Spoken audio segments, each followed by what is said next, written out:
மையல் தீர பேசாதோ முன்னாலே தூக்கம் போயாச்சு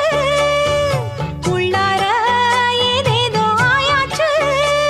நான் ஏரிக்கர மேலிருந்து 8 திசை பார்த்திருந்து ஏந்திழைக்கு காத்திருந்தேன் காணல்ல மணி 7